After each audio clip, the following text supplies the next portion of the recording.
What excites me the most about the UAE is the fact that it has such a promising future. We're a new country relative to a lot of countries in the rest of the world. And so what we've done is really focus on the future. الحكومة الأقوى هي الحكومة اللي تملك قاعدة بيانات قوية وقاعدة تواصل واتصال بين البيانات المختلفة في عدة مجالات الحكومية التي تخدم المجتمع. وأصبحت اليوم مدينة أبو ظبي أو مدينة دبي من المدن السباقة عالميا في مستوى ذكاء المدن. خلال 5 إلى 10 سنوات القادمة ستتغير خريطة العالم بحيث تكون التكنولوجيا هي من تضع فارق التقدم والمنافسة. In the next 5 to 10 years, we're going to see the onset of these really exciting AI models, and they're known as generative artificial intelligence models. Classic example of generative AI models are ChatGPT. But the amazing thing is that we have local builders here within the UAE that are actually investing into building generative AI models. And simultaneously, they're investing into building artificial intelligence models that can also explain how Gen AI models build. نموذج نور وهو أكبر نموذج لمعالجة اللغة الطبيعية باستخدام اللغة العربية. هذه النماذج مثل نموذج نور أو نموذج شات جي بي تي، هذه نماذج ستساهم في تحسين جودة الحياة البشرية.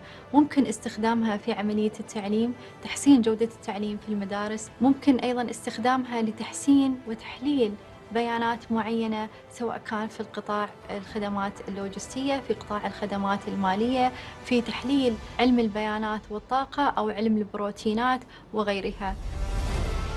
حماية البيئة وتطوير تقنيات تحمي البيئة سواء كانت بالمجال الزراعي أو في المجال البحري والتلوث الجوي هي دائما من الأمور المهمة جدا لنا كشعب وكدولة، ودائما نسعى إلى تطوير التقنيات التي ممكن تخدم بيئتنا بشكل خاص وبيئة العالم بشكل عام. We are now surrounded by the rise of exponential technologies like AI and cloud computing and quantum computing that are completely transforming the way that we live and the way that we work.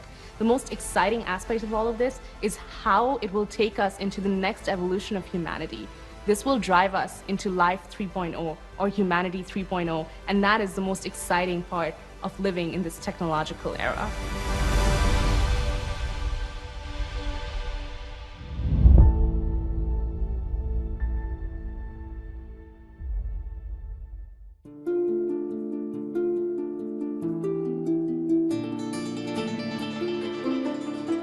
بسم الله الرحمن الرحيم.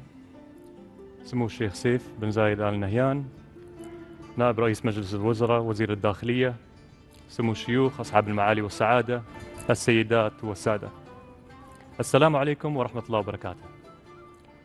اسمحوا لي في البداية بالتعريف عن نفسي. معاكم طلال القيسي، الرئيس التنفيذي في شركة G42 كلاود، جزء من شركة G42 للذكاء الاصطناعي والحوسبة السحابية. يسعدني اليوم أن أرحب بكم وأود أن أبارك لكم بهذا الشهر الفضيل. محاضرة اليوم بعنوان التكنولوجيا والاتجاهات الناشئة، كيف نتبنى منظورا مستقبليا في التفكير، تقدمها إيمي ويب، وستقوم من خلالها باستعراض رؤيتها وأفكارها في هذا المجال. ونلفت عنايتكم إلى أن المحاضرة ستكون باللغة الإنجليزية، وبإمكانكم استخدام السماعات لمتابعة الترجمة الفورية. واسمحوا لي الآن بأن أتحدث باللغة الإنجليزية. Your Highnesses, Excellencies, Ladies and Gentlemen. It's an honor to moderate today's session about how leaders can harness a futurist's mindset and the tools to help forecast technology trends as well as their impact of their convergence in the future. Our esteemed guest, Éimie Webb, is the founder and CEO of the Future Today Institute and professor of strategic foresight at NYU. As a futurist, Éimie is known for her ability to identify and analyze emerging trends in technology, business, and society. Her insights into the future of artificial intelligence, synthetic biotechnology, and the Internet of Things have helped organizations around the world plan for a rapidly changing future. With her expertise in strategic foresight and her passion for helping organizations navigate uncertainty, Éimie is a leading voice in the field of future studies. Please join me in welcoming Éimie Webb to deliver her remarks.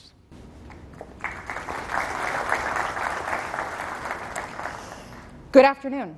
I would like to express my gratitude to His Highness and to the leadership of the UAE for your vision and for welcoming me here to have this conversation with you, and for the idea of a more human-centered future.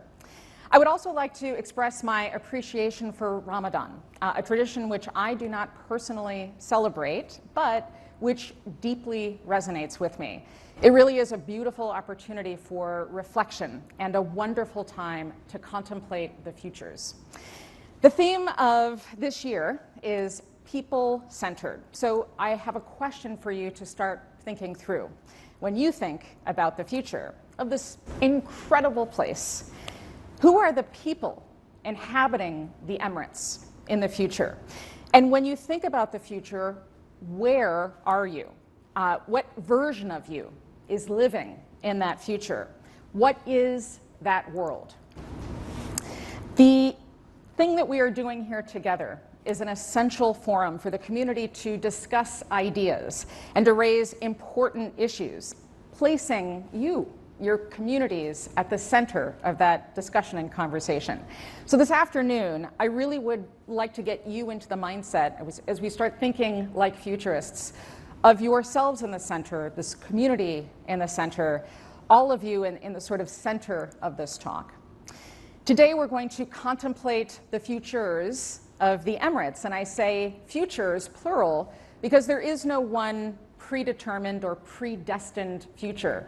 The future is the result of the decisions, the conversations that we have in the present. So here's the plan for the next few minutes. I'm going to start with two short stories. One of them may be familiar to you, the other may not. I'll then introduce the concept of world building and why it's such an effective tool both in the creative fields but also in business and in government. I'm going to share an easy framework with you and give you a glimpse as I do that into some of the latest developments in artificial intelligence. Then I will offer some perspective on scenarios along with another easy framework. And again, in that case, the example will be a glimpse into some of what's happening in the futures of bioengineering. Then we'll talk about what it takes for organizations to really lead into those futures when there is so much deep uncertainty. What does it take to get to action? Finally, I will ask you to contemplate your own futures using this new foresight perspective. So let's start with that first quick story. Allow me to be a future historian for just a moment. Let's think about the early 2020s. Human society made some critical mistakes. Our grandfathers depleted natural resources, not just water, but also trees and land. And by the year 2080, there were multiple international space agencies, NASA, of course, but also the UAE-SA, the United Arab Emirates Space Agency, which by that point had become one of the world's most important and prominent. Along with the other space agencies in Europe and India, collectively there was a decision that in order for humankind to survive, we needed to search nearby planets for resources that could be used by humanity back here on Earth. So in the year 2100, these space agencies, they settled on a place called Pandora, a moon in the Alpha Centauri star system. And it had lush forests, it had water, it had plenty of valuable minerals. In fact, it looked a little bit like the old rainforests of the Amazon in Brazil.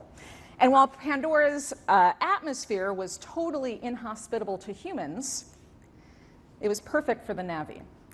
A human-like people who were 3 meters tall with bioluminescent markings that we think are maybe connected to a central nervous system that glowed in different ways depending on how how the Na'vi were feeling. The Na'vi have an egalitarian social organization built around hunting and fishing and handicraft, centralized by the worship of a god who protects life on that moon. The Na'vi strive to maintain perfect harmony and to really respect their environment, only taking the resources that they need. In fact, the Na'vi believe, they have a saying, that every person is born twice. The second time is when you earn your place among the people forever. Okay, so I'm talking about the movie Avatar. Have any of you seen Avatar before? So this is still the highest grossing film ever made, $2.9 billion globally. Why was this movie so popular? From my point of view, it was actually not a very good story. And the dialogue wasn't so great. And yet the concept, the idea of this movie persists. The answer is world building.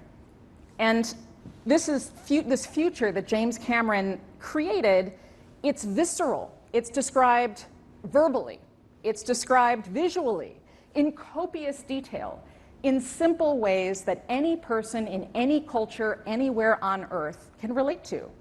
The Na'vi have their own language. They have their own culture, which is described in detail. They have a particular uniform. They have a visual brand, how they worship, how they marry. All of these details that make up the world are relatable to us. They're so clear, they're so vivid that we can easily immerse ourselves in that place. This is world building. World building is the creative act of imagining, designing, and implementing a world that evolves or diverges from today.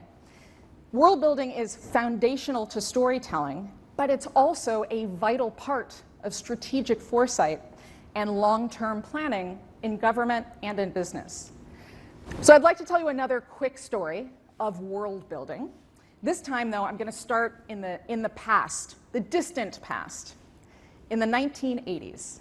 So in the 1980s, there was a man who thought he was going to be a theoretical physicist. He was obsessed with space. He wanted to go out and explore the universe. So he enrolled in Princeton University, quickly determined he could not keep up with the other students. So he changed his major and studied computer science. He graduates, he goes on to work at a hedge fund, and he's still fascinated with space. In the meantime, there is this brand new thing called the internet. So he starts thinking about how the world might look different, how it might diverge from where it was at that point, how it could shape the future of communications, how it could shape the future of commerce, and how it might even shape the future of space. So in 1994, he started with a what-if question that challenged the status quo. What if, in the future, shopping was on this internet thing? Brand new idea that didn't exist at the time. And what if maybe he starts selling books for short? He would need a name for that store.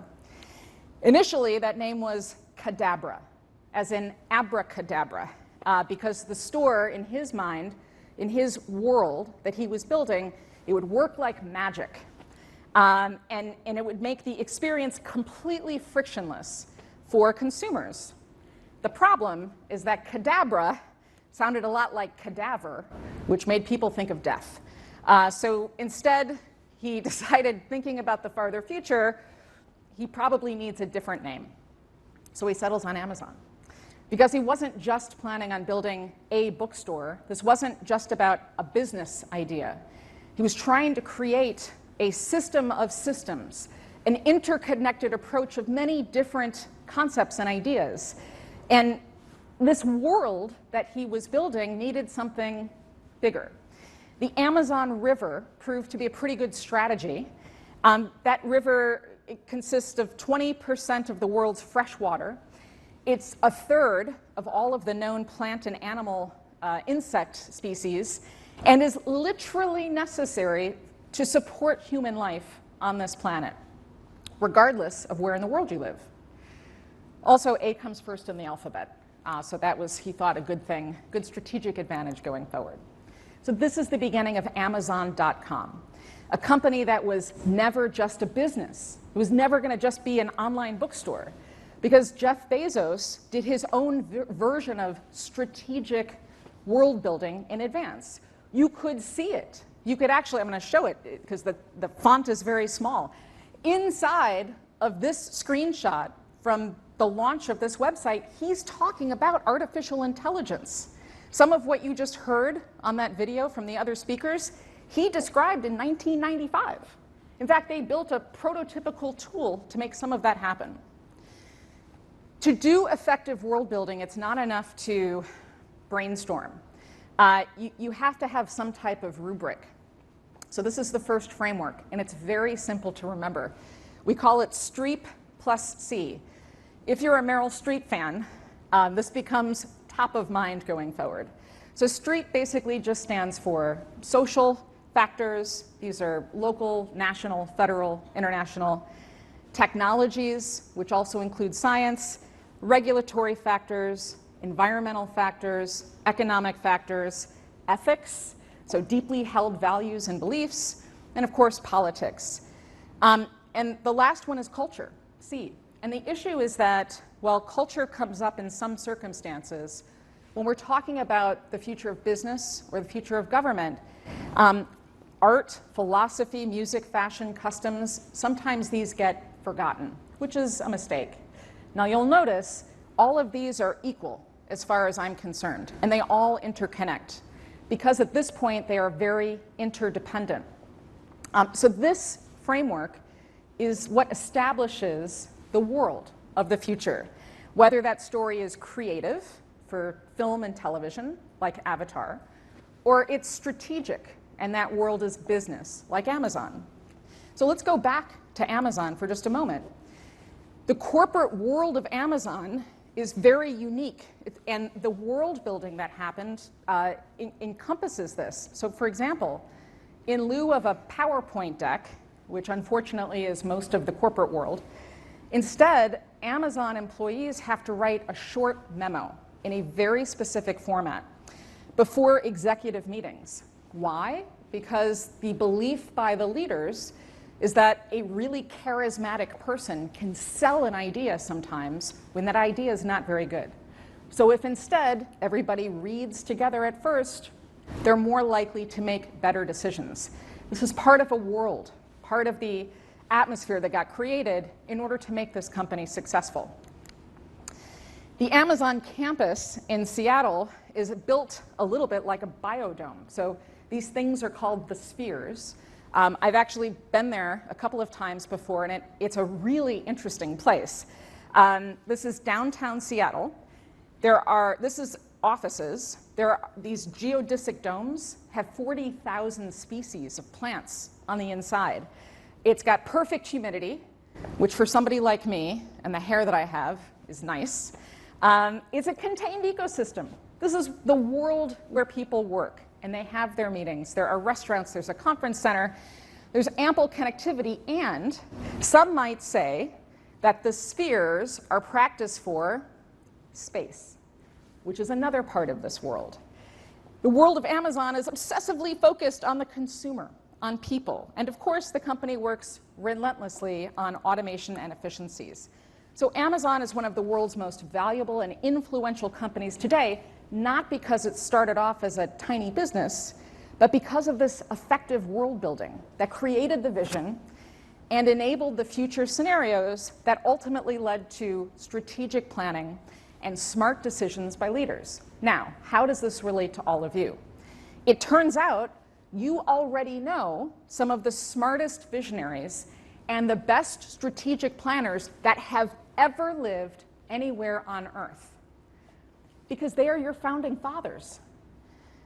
These people engaged in world building. They imagined a future world that diverged from what had existed at the time. It was a different approach, a unified and harmonious society, a future epicenter for business and for governing, where international languages would be spoken, culture would be inclusive, with a long-term vision for social projects and economic development. We don't see anything else like this in the modern world, other than what we see here in the UAE. Effective world building should result in a vision that compels people. That vision should result in an emotional response. And the whole point of doing this, challenging the status quo, is so that you can continue to grow and to thrive. But I've noticed, because I mostly deal with executives in Fortune 100 companies and governments outside of here, is that especially in the past few years, leaders do not want their current ideas to be challenged. And I think this is a mistake, because as it turns out, the world outside is changing drastically. And the easiest way to see this is through generative AI, which is all many people have been talking about for the past few months. And in particular, something called ChatGPT. So if you are not familiar with this, let me quickly give you a bit of background information. So in 2017, there were some Google researchers that published this paper called Attention is All You Need, which introduced the concept of something called a transformer. And a transformer is simply a neural network that can learn context in sequential data. While this doesn't seem all that thrilling, it did fundamentally change our relationship to information. And this transformer system is what underpin the large language models. In the video, you heard about Nur. That's a local language model, and this is the technology that underpins that. These large language models, they can recognize, summarize, translate, predict, and generate text automatically, but other kinds of things too. And they do this from massive data sets. So the GPT in ChatGPT, the T stands for transformer. And you don't have to get super technical, but it's useful to understand how these systems work because they influence you as leaders. You have to start with an idea, otherwise known as a prompt, which is really just an instruction. So a phrase, a sentence you provide to a model that then produces a result. So I know that healthcare, the future of health, the future of genomics, is a big focus within the UAE. So I thought that I would show you an example from healthcare to help you understand what's happening. So let's say that you have a bunch of patient records and you want to gain some insights. Your patient data in this country is locked up in an EHR, electronic health record, as it is in my country, in the United States. The problem is that because of privacy restrictions that we all want in place, it can be hard to make use of these data. So this is a synthetic data set that I made. I just put a bunch of names in, potential health issues, things like that. And what I did was I ran this through this new generative AI tool. And the prompt basically said, take these data and then make it anonymous so that I can still gain insights without divulging any personal information. So like, this is what it looked like, which is pretty exciting because it took me 1 second in order to make this work. Now, what if I wanted to find insights in all of this information? I would need another prompt. So let's say that I took, and I did, 2 data sets, one from 2010 and one from 2023. And I just wanted to anonymize and then compare them. So this is the result. I got a very thoughtful analysis. It explained why some health outcomes might be improving. It removed those specific data points from the patient population. I learned that stress and asthma are continuing to increase. Maybe there's a correlation. It took me 1.3 seconds. Now, you might be thinking, Iftar is like right around the corner. Why is she talking about this? This is a cute parlor trick, but what does this have to do with us as leaders and generative AI and the futures of the Emirates? It has everything to do with you. I only have 25 minutes. This is literally just one of 1,000 examples that I could show you. Let me explain what this is. So it turns out the leaders of the UK government spent a ton of money and a year just to see if maybe, possibly, someday, it might be possible to find patterns in health data. The exact same thing that I did. I got a rudimentary proof of concept in 2.4 seconds, and it cost me $0. That's actually not true. It cost me 2 cents, because right now, it costs about 2 cents to run a query on GPT-4. Listen, as leaders, you do not need to have technical expertise on AI. But AI is very much a part of your future world.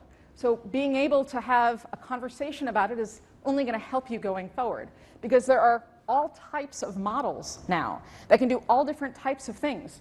This one is from DeepMind at Google. It's called a generalist AI, and it can do many different things at once. It can play Atari, it can control robot arms, and this generalist AI is an important step to achieving artificial general intelligence. We're on that road right now. So again, if general AI and generalist AI is part of your future, then we should do some world building. How could you start to imagine religion, culture, politics, ethics needing to evolve? How would generative AI lead to greater insights and efficiencies? How will this shape Emirati society? How might it challenge the way that you govern and the way that you lead? How does generative AI influence your vision of the future? World building sets the stage for planning. The planning is scenarios. Scenarios are what give us some guardrails. So they help us make decisions that are evidence-based so that we can achieve the outcomes that we want. This should not be guesswork. So this is, again, the process that we use. What are the things influencing the future? These are the things that we, at the moment, the information that we can know in the present. And then we distill that into what might the future look like. So these are narratives describing different plausible outcomes.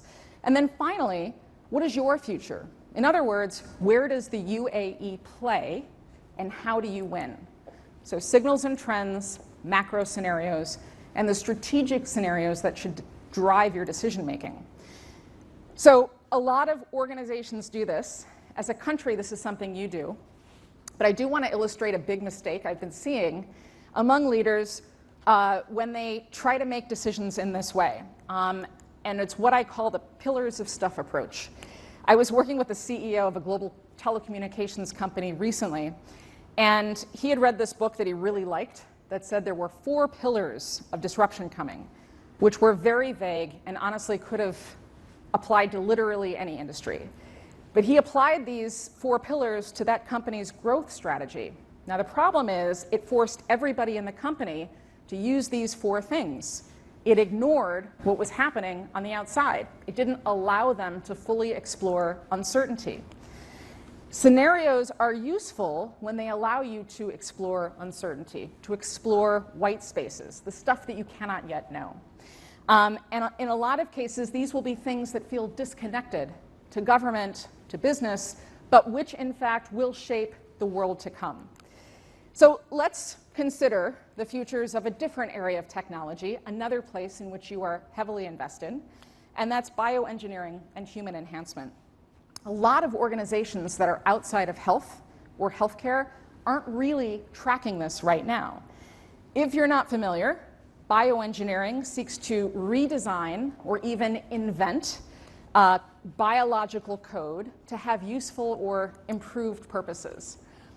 Bioengineering represents the other GPT, it's a general purpose technology. And the steam engine was a general purpose technology. Electricity, the internet, these are things that fundamentally altered society and the economy. Last summer, I did a project with some economists who are friends. I was curious to know what's the total valuation of the internet. There is no way to calculate it because it's everywhere. The only way is to do it in reverse. If we shut down the internet, how much money would be lost? So if bioengineering is a new general purpose technology that is poised to impact literally every industry, as you can see here, then the question would be, why isn't every single industry paying attention? Let me share with you 3 short examples that are very relevant to you. Let's start with farming. Agriculture was a major sector, a major driver. Here, it's less so today. But within the next couple of years, it's going to be possible to start with a tiny bit of animal tissue and from that amount grow all of the meat that a population might need to eat. Which means that in the future, this is what an Emirati farm could look like. So this thing is called a bioreactor. You start with some tissue, you put in amino acids and some other things that are natural, organic. You can control the temperature, the humidity, just like an animal that might have grown inside of its mother. And at the end, you have tissue that has been grown humanely and is the same as tissue that you might have gotten from an animal harvested for its meat. So what if, for example, the UAE grew all of the beef and all of the poultry that you consume domestically? What if you become a regional exporter of food in the future with this new type of farm? A couple of other quick examples. Banking. People don't link banking and biology. It's possible now to store data inside of DNA. You can store genetic code inside of an asset, like an NFT, which everybody was talking about last year, a non-fungible token, which means that in the future, this could be a new type of asset class. Banks are very, very slow to change. This could make banks vulnerable. But you are a center of innovation, which means you could drive global thinking on some of this. The third area, finally, is the oil and petroleum sector. What if it was possible to keep mining and refining petroleum for plastics, which normally you've got COP coming up in November, right? So this would be normally not something people want to discuss. What if you could make more plastic because there was an enzyme that could break that plastic down entirely in a way that was totally biodegradable, caused no harm to the environment? So all of this is on our horizon. The problem is we're not having the right conversations right now. So if we know that impact is coming, then we have to start thinking today about what is that strategy? What does change management as a leader need to look like? Because other types of changes are coming. This same technology will promise life extension and potentially human enhancement. Now is a time for you to think, if I could enhance myself, what would I choose? Would you enhance yourself with Neanderthal genes? They had thicker skin, lots of collagen. Their bodies were more adapted to harsh climates. This is why scientists are studying this right now. This thing that you see is called a body on a chip. There are real organs that are functioning on this thing using real data, and it's a way to test these new types of mixtures, these new systems. This thing is actually alive. And they're now studying Neanderthal genes. They've been working on growing a brain. So again, engage in what-if thinking. How does bioengineering influence your vision for the future of the Emirates? How will this influence the people here? How would you manage regulations? What about your values and your ethics? Think about your culture, as well as economic and political impacts.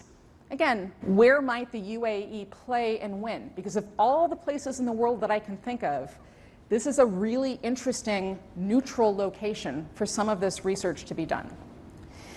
So I've rattled off some emerging trends, AI and bioengineering, and with so much change happening so fast, it can feel overwhelming. And that can lead to entropy. So what I would urge you to do going forward is to start categorizing where are the things that we must take action on right now. Otherwise, we potentially lose the market or we incur new risk, things like that. What must we make a decision about at some point? And then finally, what will we monitor going forward? As leaders, you should continuously be prioritizing these types of decisions, because the issue is when you hear emerging trends, it's easy to put that aside and not to get to the work of the scenarios thinking or planning, and therefore you never get to action. We see this happen in lots of organizations. The antidote to it is to continually prioritize. So, as you contemplate human-centered solutions and a people-centered future, who are those people? What are the external forces that are influencing decisions, their lived experiences? How can you be planful in the future that you want to accomplish? And who are you in the future? As a leader, what are you called to build? When I first arrived here a day and a half ago, I had the opportunity to visit the Louvre, and I was really, really inspired by this work of art. This is the thumbprint of Sheikh Zayed bin Sultan Al Nahyan, and it's surrounded by hundreds, maybe thousands of concentric circles. It illustrates everything that I've been talking about today. how the actions and decisions of leaders result in ripples that spread far and wide. As you build this new future, I invite you to use the perspective on world building. Remember to incorporate emerging technologies and science even when that challenges your cherished beliefs, and to create scenarios to explore white spaces. And importantly, not to wait to get to action, but to figure out ways to act, monitor, and decide going forward. Remember, as leaders, you need to start asking what if now, so that you never need to ask now what in the future. I wish you a blessed and generous Ramadan. Ramadan Mubarak.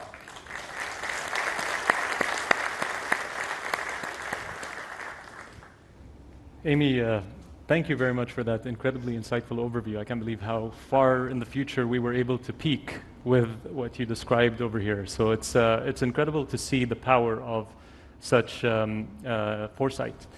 I'd like to ask a few questions. A lot of the technologies you described either depend on a significant amount of data or produce large volumes of data.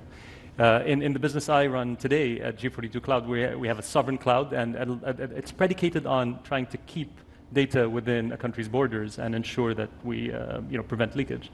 How do you balance between the privacy concerns when it comes to data, and you showed the example of PII data, for example, with healthcare, and not curtailing innovation? Sure. It's a great question, and I had the opportunity to visit G42 yesterday and see some of the phenomenal work, I mean really phenomenal work that's being done, especially because you have cloud, you've got bioengineering, you've got AI, you've got all of these different division space sort of horizontally integrated, which is a smart approach. So what do? Listen, in a lot of countries, we either see a very heavy-handed government approach. Mm-hmm. It's not just a sovereign cloud, but it's a sovereign cloud with government, oversight, whatever. And therefore, the government gets to take all the information they want. It's not private. Or we see the opposite, which is a completely commercial approach. I'm talking about the United States, where we don't have a government cloud. We've outsourced. This is an interesting middle ground, and one of the things that I really admire about UAE leadership, the government is continuously in prototyping mode. So what you're talking about is, in a way, just a new approach, and you know that you have a vested interest in keeping those PIIs safeguarded. And you know that there's a great opportunity in having that sovereign cloud, right? So I don't think this stifles innovation. If anything, I honestly think it opens the door to greater innovation because there are some more securities, there's more certainty. Right. That's the other thing. It introduces the idea of certainty versus, I don't know, maybe 5 years from now we hop over to another cloud, maybe we become multi-cloud, It's interesting you say that. I think, especially you visited the omics facility where the UAE's population genome program, one of the most advanced, I think it's probably the deepest and furthest breadth genomics program globally. But privacy is also a concern in that context. So what do you think like a program of that nature could have on the advancements in advanced biotechnology and healthcare? And how do you ensure that people are comfortable with taking part in these types of efforts? Sure. Let me also offer some context. This project this country's leadership on that project is so important because the Middle East was effectively left out of the genomics databases that existed. They are really, they leave everybody out. So you're not benefiting from other human genome projects because your genomes are a little different. Again, so visiting that facility, one of the things that I was struck by was you've got American sequencers, you've got European sequencers, and you've got Chinese sequencers. There are walls up against each one. I mean, the crazy, insane level of security, just people not being able to look over the, tells me that you're probably taking, again, a very serious approach. Trust and privacy are sacrosanct. The moment that you break trust, it's over. So again, I feel like you have a vested interest in safeguarding that privacy, and you must be doing a pretty good job because you've got, what, half of the Emirati population already sequenced, something like that? It's a question. True. Yeah. And you know, the interesting part of also kind of the description you had of ChatGPT, for example, in your presentation was, you know, there are always these hype cycles in technology, and it seems like ChatGPT kind of falls within that type of a hype cycle. And you kind of predicted this in a sense when you looked at GPT-3 back in South by Southwest early 2022. Do you think that the societal reaction and the delivery of that product ventured out the same way you thought it would initially? Right, so the short answer is yes. And a caveat that the real job of a futurist, and my background is quantitative, so, but the real job is not to make predictions, it's to make organizations prepared. When it comes to ChatGPT, in February of 2020, as COVID was distracting us, to be fair, ChatGPT-2 came out. So the company behind it, OpenAI, had a press release that literally said, this is so dangerous, we can't release it, right? It's been 3 years. Why is everybody collectively freaking out? Right? They told us that they had already built this thing. Now it's being released. The freak out should have been around like, how come we didn't do anything? You know what I mean? So listen, you're absolutely right. The hype cycles can be very powerful. Again, I go back to Amazon for a moment, and I think that's part of the reason why these memos are such an entrenched part of that culture. Right. Because these ideas can start to gather steam. And you know, I talked about world building. People they're making connections between ChatGPT and movies that they've seen. So it starts to feel like something it's actually not, I think. Yeah, absolutely. So we're coming short on time, so I'd like to conclude by recapping on a few thoughts regarding the value of strategic foresight and the importance of factoring this methodology in our respective organizations. Whether you're part of a company or a government institution, the technological disruptions we are witnessing across various domains will inevitably necessitate our need to be adaptable in coping with change and remaining competitive. Amy's work highlights the importance of planning for the future while also being mindful of the potential risks and unintended consequences associated with technological progress. Her expertise and passion for helping organizations prepare for a rapidly changing future make her a valuable resource for anyone interested in the intersection of technology and society. We saw examples in the videos of the things that UAE organizations are doing that move the needle in several of these areas, and we're blessed that our government places such a strong emphasis on future long-term planning, which in turn benefit from applying the methodology Amy shared to both mitigate risks and unlock opportunities. I'd like to thank His Highness and Amy Webb and the honorable guests for their attendance today. And I'd finally like to invite His Highness Sheikh Saif bin Zayed Al Nahyan and the participants in the video to join us up on stage for a group photo. Thank you all very much.